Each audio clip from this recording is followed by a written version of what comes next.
Baik, bismillahirrahmanirrahim. Assalamualaikum warahmatullahi wabarakatuh. Anak-anakku sekalian, alhamdulillahirrahmanirrahim. Kita lanjutkan pembelajaran kita pada kesempatan kali ini. Mari kita buka dengan mengucapkan lafaz basmalah. Bismillahirrahmanirrahim. Ya baik, pada pertemuan kali ini saya akan menjelaskan tentang prasangka baik atau yang biasa disebut dengan husnuzon, dan ukuah atau biasa disebut dengan persaudaraan. Prasangka yang baik. Kalau suuzon itu prasangka buruk, maka ini husnuzon, prasangka baik. Kita lanjut ke bagian pengertian. Secara bahasa, husnuzon itu berasal dari bahasa Arab yang terdiri dari dua kata. Yang pertama husnu, yang kedua azon. Husnu itu mengandung arti baik, sedangkan azon mengandung arti dugaan atau prasangka. Jadi husnuzon itu prasangka atau dugaan yang baik. Kalau selama ini kita biasa dengan istilah suuzon, prasangka buruk, jangan suuzon lu, jangan duga-duga buruk deh, jangan nyangka buruk deh, gitu kan kalau bahasa kita dalam bergaul kita sehari-hari. Tapi yang hari ini kita akan mengenal dengan istilah husnuzon atau prasangka baik. Jadinya husnuzon ini harus kita terapkan dalam kehidupan sehari-hari sehingga mengarahkan kita selalu berprasangka baik terhadap teman kita, terhadap orang tua, terhadap guru, terhadap sesama kita, sehingga menimbulkan rasa tenang dan rasa damai dalam bergaul. Jadi prasangka baik itu sikap netral dan cara pandang seseorang yang membuatnya melihat sesuatu secara positif. Jadinya husnuzon ini akan membuat pemikiran kita memandang segala sesuatu itu dari hal yang positif. Jadinya kita harus menjadikan apapun yang terjadi itu ke arah yang positif. Jadinya kita harus berhusnuzon kepada Allah Subhanahu wa taala, berhusnuzon kepada orang tua, berhusnuzon kepada sesama, berhusnuzon kepada siapapun yang berinteraksi dengan kita. Kita contohkan saja gitu ya. Misalnya husnuzon kepada Allah Subhanahu wa taala. Boleh jadi ketika kita ditimpa musibah dengan pandemi ini, kita ada di rumah, sepertinya bosan ada di rumah terus, kemana-mana nggak bebas, ada khawatir di dalam diri kita gitu dan lain sebagainya macamnya, sehingga kalau secara orang normal jadinya kita suuzon aja bawaannya. Tapi kita diajarkan dalam Islam harus berhusnuzon tentang apapun yang terjadi atau situasi kondisi yang menimpa diri kita, termasuk musibah di saat pandemi ini. Boleh jadi kalau kita berhusnuzon kepada Allah Subhanahu wa taala, setiap apa yang Allah sekarang berikan kepada kita, musibah yang Allah berikan kepada kita, pandemi COVID-19 atau corona ini ditimpakan Allah Subhanahu wa taala kepada kita sehingga membawa kita berkumpul di dalam rumah, boleh jadi Allah memerintahkan kita atau meminta kita untuk istirahat sejenak di rumah.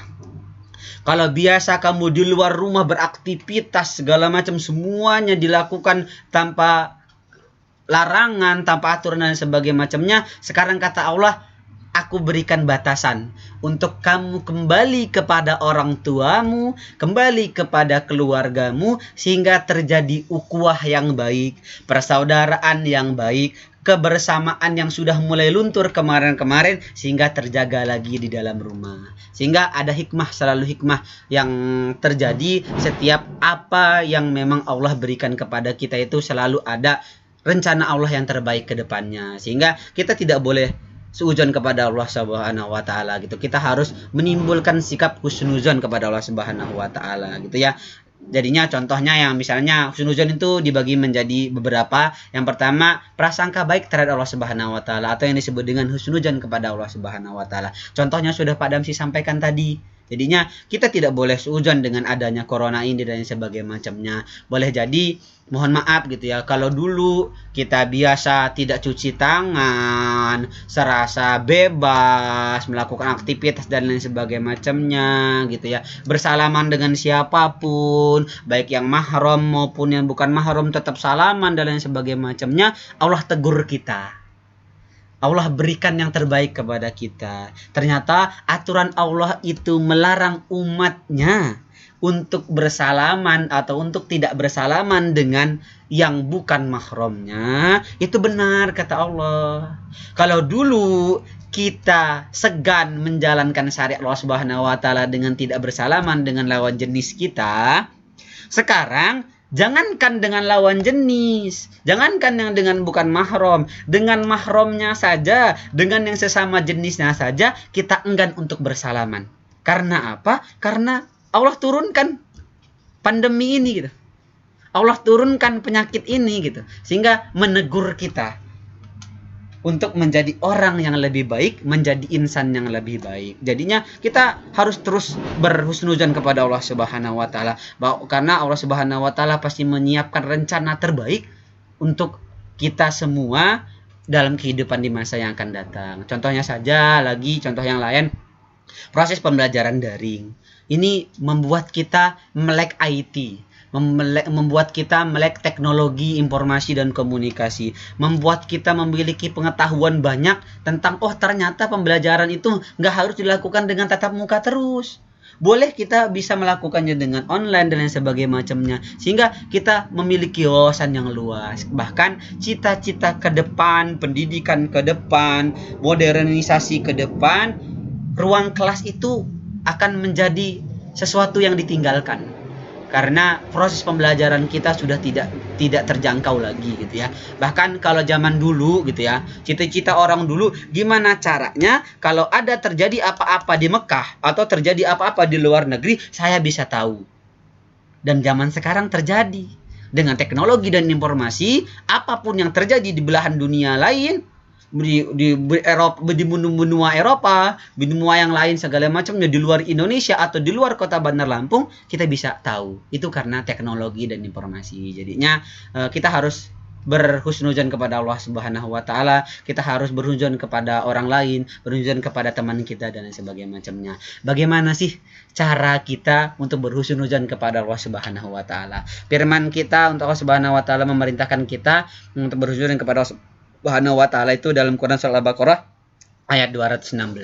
Caranya yang pertama, senantiasa taat dan patuh kepada Allah Subhanahu wa taala, menjalankan segala perintah Allah dan menjauhi segala larangan Allah Subhanahu wa taala. Jadinya patuh, taat, kita harus berhusnuzan kepada Allah Subhanahu wa taala. Karena setiap ketaatan yang kita lakukan, setiap kepatuhan yang kita lakukan, maka akan mengandung suatu kebaikan ke depannya Allah Subhanahu wa taala. Tidak ada satupun aturan dari Allah Subhanahu wa taala yang itu menyesatkan hambanya. Contohnya saja tadi itu, kita dilarang untuk bersalaman dengan yang bukan mahram, atau syariat Islam gitulah salah satunya gitu ya. Boleh kita diperbolehkan untuk menutup aurat kita, ya. Dan kita diwajibkan untuk menutup aurat dan lain sebagainya macamnya. Lah itu untuk menjaga kehormatan diri kita, untuk menjaga diri kita dengan sebaik-baiknya. Kalau kita menutup aurat dengan baik, maka Allah Subhanahu wa taala mendapatkan pahala dari Allah Subhanahu wa taala. Allah Subhanahu wa taala melindungi kita, itu sesuai dengan syariat Allah Subhanahu wa taala. Selagi kita patuh dan taat kepada Allah Subhanahu wa taala, insyaallah kehidupan kita akan baik-baik saja. Bersyukur apabila mendapatkan kenikmatan dari Allah Subhanahu wa taala. Bersabar dan ikhlas apabila mendapat ujian dari Allah Subhanahu wa taala. Jadinya syukur sama sabar ini dua sayap yang harus kita miliki dalam kehidupan. Kalau bahasanya, sayap itu tidak bisa berfungsi apabila sayap salah satunya mati. Kalau kita hidup, kita harus punya sayap syukur sama sayap sabar. Bersyukur apabila Allah Subhanahu wa taala memberikan kenikmatan. Ya. La in syakartum la azidannakum wa la in kafartum inna sabila sadid. Kata Allah, kalau kamu mensyukuri segala nikmat akan aku berikan, nanti aku tambah sebanyak-banyaknya.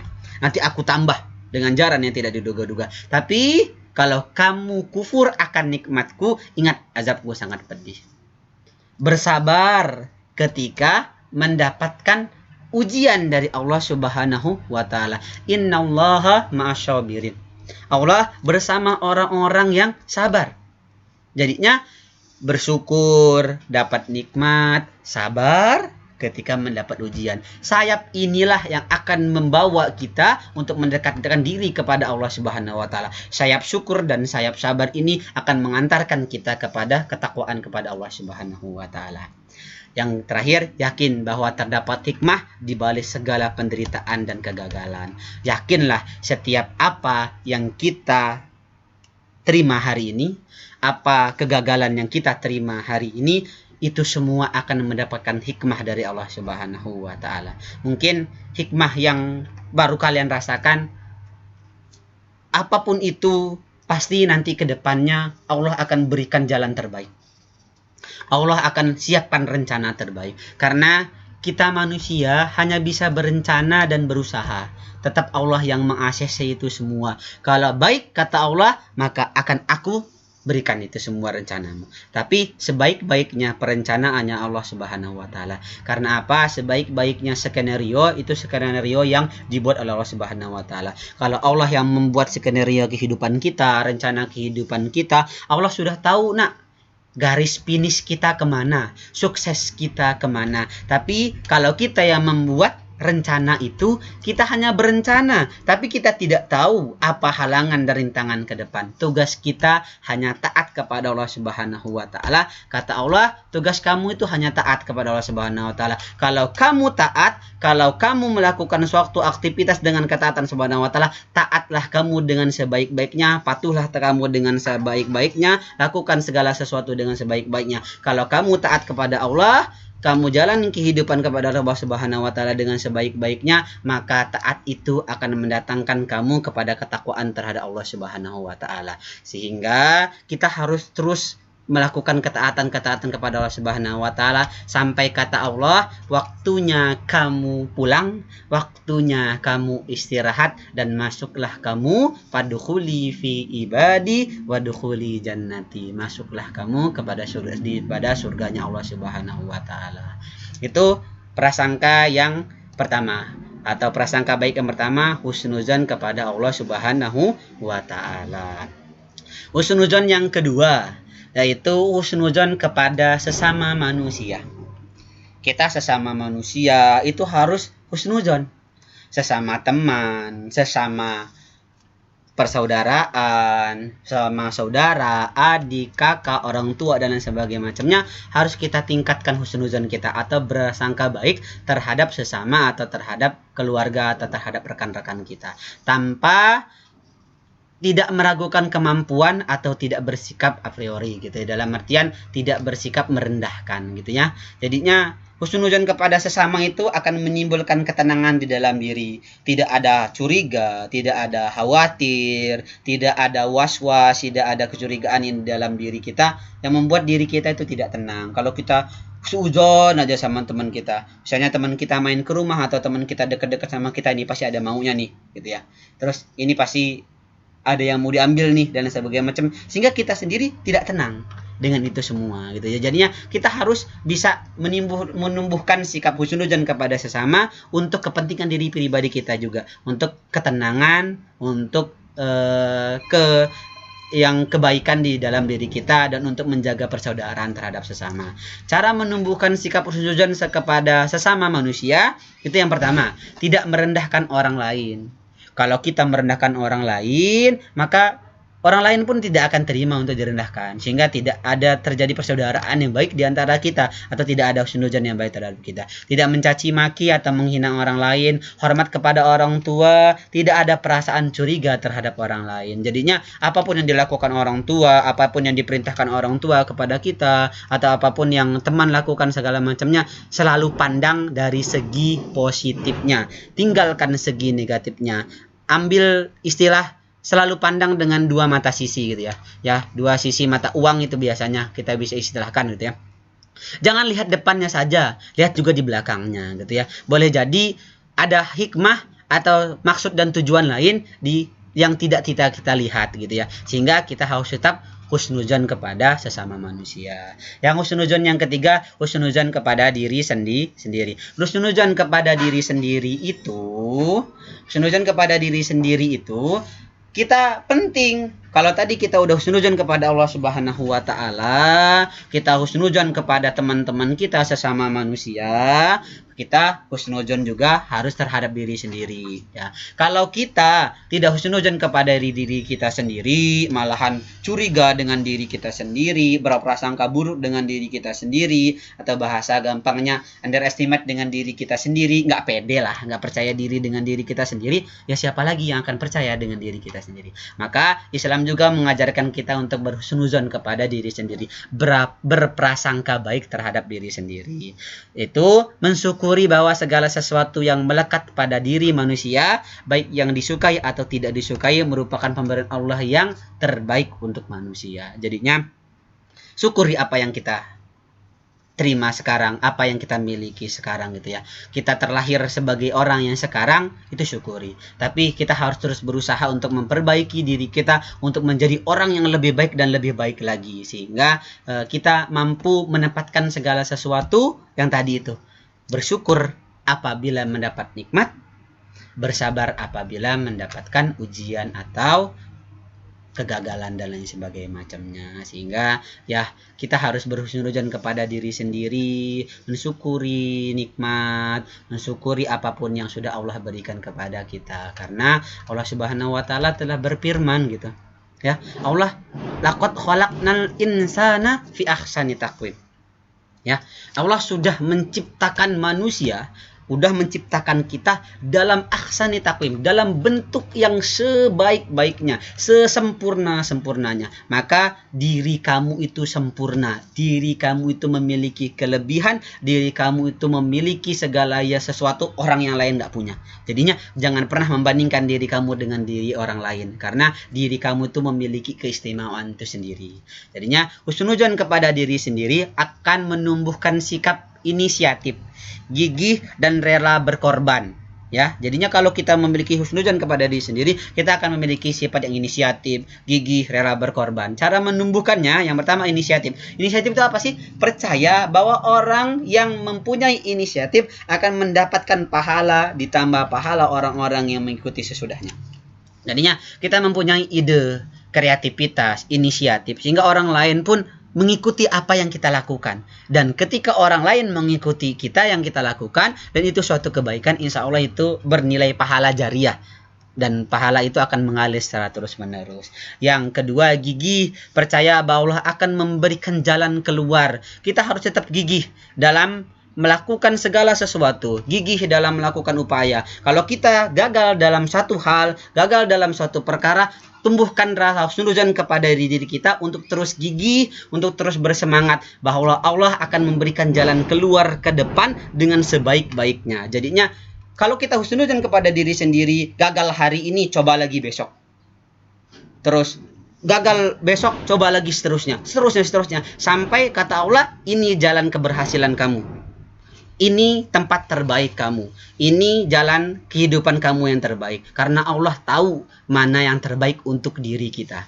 Yang selanjutnya, rela berkorban. Percaya bahwa pengorbanan akan mendatangkan ketenangan dan kebahagiaan. Kalau kita tadi sudah gigih, udah punya inisiatif, gigih dalam melakukan segala sesuatu, rela berkorban harus kita tumbuhkan di dalam diri kita. Percayalah, apa yang kita korbankan hari ini, waktu yang kita korbankan untuk proses pembelajaran, terus rela meninggalkan keinginan untuk bermain-main, untuk proses belajar hari ini, untuk mendengarkan materi hari ini, untuk mengerjakan tugas hari ini, percayalah bahwa ketenangan dan kebahagiaan ke depan akan kamu dapatkan dengan pengorbanan yang kamu lakukan hari ini. Kalau kamu tidak berkorban hari ini, kalau kamu tidak belajar dengan sungguh-sungguh hari ini, maka ke depan kamu akan mendapatkan sesuatu yang akan menyusahkan diri kamu sendiri. Maka jalan salah satunya menempuh pendidikan atau mengikuti proses pembelajaran ini dengan sebaik-baiknya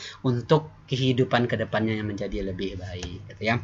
Ini dalil tentang husnuzon kepada Allah Subhanahu wa taala, Quran surah Al-Hujurat ayat 12 gitu ya. Ya a'udzubillahi minasyaitonir rajim. Bismillahirrahmanirrahim. Ya ayyuhalladzina amanu istanibu katsiran minadh dhanni inna ba'da dhanni ismu wa la tahawwasu wa la yaghtab ba'dukum ba'dan aw yuhibbu ahadukum أن يقول لهم أخذ ميتا فكرهتموهم واتقوا الله إن الله تواب rahim. Wahai orang-orang yang beriman, jauhilah kebanyakan prasangka atau purbasangka atau kecurigaan, karena sebagian dari purbasangka itu dosa atau sebagian dari prasangka itu dosa. Dan janganlah mencari-cari keburukan orang dan janganlah menggunjingkan satu sama lain. Adakah seorang di antara kamu yang suka memakan daging saudaranya yang sudah mati? Maka tentulah kamu merasa jijik kepadanya. Bertakwalah kepada Allah, sesungguhnya Allah Maha penerima taubat lagi Maha penyayang. Jadinya kita diperintahkan Allah Subhanahu wa taala dalam Quran Surat Al-Jara ayat 12, wahai orang-orang yang beriman, jangan, kita dipanggil orang-orang yang beriman, jangan kamu melakukan perbuatan berburuk sangka. Jauhilah perbuatan buruk sangka itu. Jauhilah, bahasa kita mah, jauhilah ngeduga-duga deh. Dikira-kira itu dijauhin. Karena sebagian dari duga-dugaan, prasangka itu perbuatan dosa. Janganlah mencari keburukan orang lain. Jangan mengunjing orang lain. Maka disilahkan. Kalau kamu mengunjing saudara kamu, kalau kamu ngomongin saudara kamu, adakah di antara kalian yang suka memakan bangkai atau memakan daging saudara teman kita yang sudah meninggal? Maka pasti kita akan merasa jijik. Maka sesungguhnya kata Allah, bertakwalah kepada Allah Subhanahu wa taala. Sesungguhnya Allah Maha penerima taubat lagi Maha penyayang. Jadinya kita harus memiliki hal-hal yang baik. Ya, ayat ini mengajarkan kita sebagai umat Islam agar memiliki akhlak yang baik, akhlak kepada Allah Subhanahu wa taala, Rasul, dan kepada sesama muslim. Dan kita harus memiliki akhlak yang bertujuan untuk menyucikan hati dan jiwa kita, gitu ya. Jadinya salah satunya kita harus menghindari prasangka baik, menghindari prasangka buruk, sehingga kita terhindar dari perbuatan dosa, atau kita harus menghindari dari perbuatan suudzon. Menggunjing juga akhlak yang tercela, sehingga kita harus hindari ghibah, gitu ya. Tajasus, gitu ya, juga adalah akhlak yang dilarang oleh Subhanahu wa taala, gitu ya.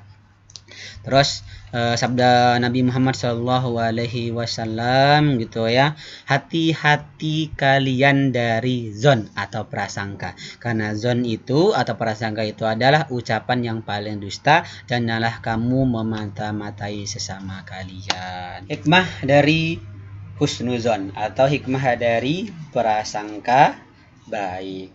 Yang pertama, senantiasa mensyukuri segala sesuatu yang diberikan Allah Subhanahu wa taala kepada hambanya atau kepada diri kita. Kalau kita bersunudzon kepada Allah Subhanahu wa taala, kita pasti bersyukur. Apa-apa kita pandang dari segi positifnya, sehingga kita pasti ada hikmahnya. Berarti dari hikmah itu kita memiliki rasa syukur kepada Allah Subhanahu wa taala.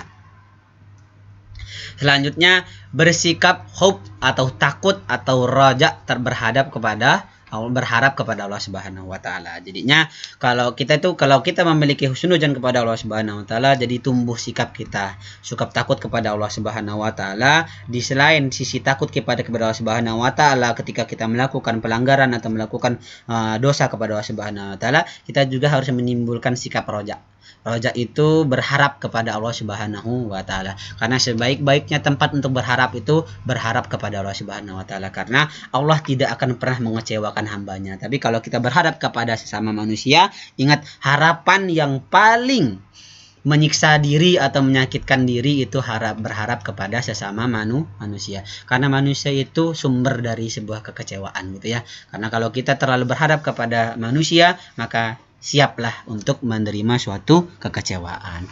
Terus akan selalu optimis dan tidak berkeluh kesah serta tidak berputus asa. Kalau kita berhusnudzon kepada Allah Subhanahu wa taala, apa yang tertimpa di dalam diri kita, musibah yang terhadap dalam diri kita, kita selalu optimis. Pasti ada jalan terbaik yang Allah berikan ke depannya. Akal pikiran akan selalu jernih dan terjauh dari akal-akal pikiran kotor atau negatif. Husnudzon itu memerintah kita untuk berpikir dengan cara positif, sehingga yang negatif-negatif itu jauh dalam diri kehidupan kita. Terjauh atau terhindar dari permusuhan dengan orang lain, atau lebih dapat mempererat tali silaturahim dan pertemanan. Jadinya kalau kita bersikap husnudzon, maka kita nggak akan terjadi permusuhan. Kalau kita suudzon aja bawaannya dengan teman kita, suudzon aja dengan saudara kita, maka permusuhan itu akan terjadi gitu. Allah lu mah bawaannya sujon aja sama gua sehingga nggak nyaman di antara sesama saudara, sehingga tali silaturahim itu bisa putus atau bisa renggang. Tapi kalau kita bersunujon kepada Allah Subhanahu wa taala atau bersunujon kepada teman-teman kita, bersunujon dengan kepada diri kita sendiri, maka terjadi hal-hal yang baik tidak ada, terjadi prasangka-prasangka buruk di antara kita itu yang terakhir, tentunya dengan husnuzon ini perilakunya akan disayangi Allah Subhanahu wa taala, rasulnya dan orang lain. Jadinya Allah Subhanahu wa taala pun mencintai orang-orang yang selalu berpikir positif, melakukan selalu memikirkan hal-hal yang pasti ada hikmahnya di balik suatu kejadian dengan selalu berhusnuzon kepada Allah Subhanahu wa taala, kepada dirinya atau kepada sesamanya. Baik, kita lanjutkan proses pembelajaran kita di materi terakhir di bab pertama, yaitu persaudaraan atau yang biasa disebut dengan ukhuwah. Yang pertama, pengertian. Ukhuwah menurut bahasa berasal dari kata akhun, artinya berserikat atau persaudaraan. Jika dirangkai dengan kata Islamiyah, maka pengertian ukhuwah itu menjadi ukhuwah Islamiyah adalah persaudaraan yang bersifat islami atau yang diajarkan oleh Islam gitu ya. Jadinya dalil dari ukhuwah atau materi persaudaraan kita itu terdapat dalam Quran surat Al-Hujurat ayat 10 yang berbunyi, A'udzubillahi minasyaitonirrajim. Bismillahirrahmanirrahim. Innamal mu'minuna ikhwatu fa'aslihu baina akhawaykum wattaqullaha la'allakum turhamun. Artinya, orang-orang beriman itu sesungguhnya bersaudara. Sebab itu, damaikanlah atau perbaikilah hubungan antara kedua saudaramu itu dan takutlah terhadap Allah Subhanahu wa taala supaya kamu mendapatkan rahmat. Artinya kita sebagai orang-orang yang beriman itu semua bersaudara. Saudara sesama iman, saudara sesama Islam dan lain sebagainya macam. Nanti ada jenis-jenis ukhuwah dalam materi kita selanjutnya. Dan kita diminta untuk memperbaiki hubungan antara sesama, jangan kita putuskan tali silaturahim antara sesama ya. Dan supaya kamu mendapatkan rahmat dari Allah Subhanahu wa taala. Lanjut ke bentuk-bentuk ukhuwah. Ini yang Pak Damsi bilang tadi, nanti ada berbagai macam-macam ukhuwah gitu ya. Yang pertama, ukhuwah ubudiyah. Persaudaraan antara sesama makhluk Allah Subhanahu wa taala. Ukhuwah kita itu banyak. Yang pertama, ukhuwah yang dilandasi berdasarkan sesama ciptaan Allah Subhanahu wa taala. Sesama makhluk yang Allah ciptakan kepada kita. Kita ukhuwah jadinya kita memiliki persaudaraan sesama makhluk yang diciptakan Allah Subhanahu wa taala. Ukhuwah insaniyah, persaudaraan antara sesama manusia. Kita mau jenis manusia seperti apa, mau dari mana juga, mau dari negara mana juga, kita yang penting sesama manusia berarti kita bersaudara. Ya. Terus yang selanjutnya ukhuwah watoniyah, persaudaraan antara kesamaan bangsa. Kita sama-sama nih, sama-sama orang Indonesia, maka kita bersaudara karena kita memiliki negara yang sama, yaitu negara Indonesia. Boleh jadi bisa ditambah deh ukhuwah sukuniyah gitu, persaudaraan antara suku gitu ya. Oh, saya seorang Lampung, kamu sama orang Jawa dan sebagainya macamnya. Tapi itu akan menyempitkan persaudaraan kita, maka dipayungilah dengan ukhuwah watoniyah, persaudaraan sesama bangsa. Kalau kita sudah sesama bangsa Indonesia, mau suku apapun, mau ras apapun, kita tetap saudara karena kita sama-sama bangsa Indonesia. Yang terakhir, ukhuwah Islamiyah, ukhuwah atau persaudaraan sesama Muslim. Ukhuwah inilah yang mengikat kita sampai hari ini. Persaudaraan kita sesama Muslim, Muslim dimanapun, di Indonesia, di luar negeri dan lain sebagainya macamnya, kita sama-sama bersaudara. Kalau kita sudah bersama-sama bersaudara sesama Islam, maka kita harus saling mendoakan satu sama lain. Ketahuilah doa yang paling mustajab dari Allah Subhanahu wa taala yaitu doa kedua saudara yang saling mendoakan tapi keduanya tidak tahu satu sama lainnya. Itu doa yang paling mustajab Allah Subhanahu wa taala. Jadinya sering-seringlah kamu mendoakan orang lain, maka orang lain akan mendoakan kamu. Sering-seringlah kamu mendoakan orang lain, maka doa kamu itu akan kembali kepada diri kamu dan malaikat menyatakan begitu juga dengan kamu. Jadinya kalau kamu pengen sukses, doakan orang lain. Kalau kamu ingin menjadi hal yang baik, doakan teman kamu menjadi baik. Sehingga doa itu akan kembali kepada kita. Dan itu doa yang paling mustajab. Doa dua orang saudara yang tidak saling mengetahui satu sama lain ketika saling mendoakan gitu ya. Itu tercipta karena adanya ukhuwah Islamiyah di dalamnya, sama-sama satu iman di dalamnya.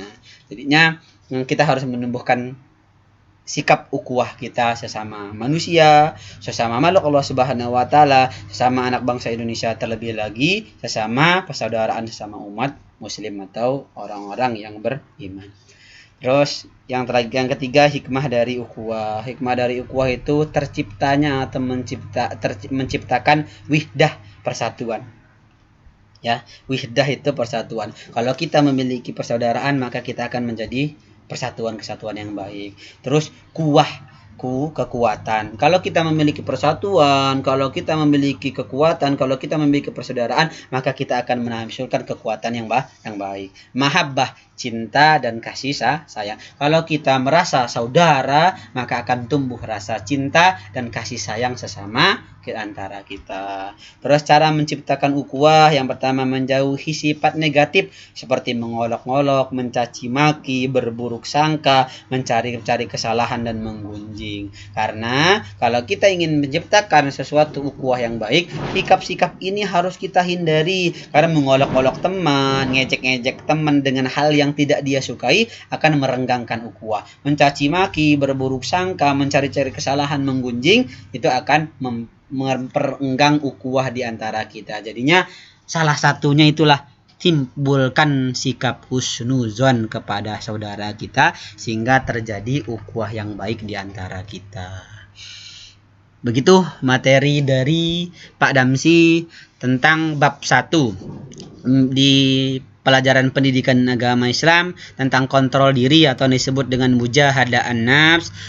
Terus yang kedua itu tentang husnuzon, prasangka baik. Yang ketiga itu tentang ukhuwah atau persaudaraan gitu ya. Selamat mereview ulang dan tonton berkali-kali untuk mendapatkan pemahaman yang lebih, dan ini bisa menambahkan materi yang sudah kalian dapatkan kemarin atau stimulus yang sudah Bapak berikan. Kalau ada catatan-catatan yang kurang dirangkum di dalam buku, itu akan membuat kita memiliki dokumen yang baik. Ketika kita lupa, kita bisa membuka buku kita gitu ya. Mungkin itu dari Bapak, anak-anakku, terus semangat, terus menjadi orang yang lebih baik dan lebih baik lagi. Bapak akhiri, Assalamualaikum warahmatullahi wabarakatuh.